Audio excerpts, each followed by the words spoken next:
બાલવાટિકાવાળાની આજની આપણી એક્ટિવિટી છે શરીરના ભાગો. બરાબર? કયું અંગ છે એ શું કામ કરે એના વિશે છે. ચલો ભાઈ, શું છે તમારી જોડે બેટા? Very good. હા, સરસ. હા ભાઈ, પંજામાં કેટલી આંગળી છે? હા, કેટલી? હા, વેરી ગુડ. સરસ. શું છે?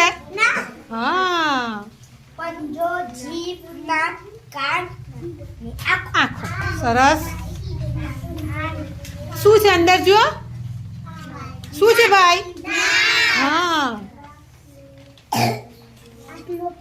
હા, આંખો. શું બોલવાનું? હા, હા, વેરી ગુડ. શું છે ભાઈ? જીભ, હા, જીભ.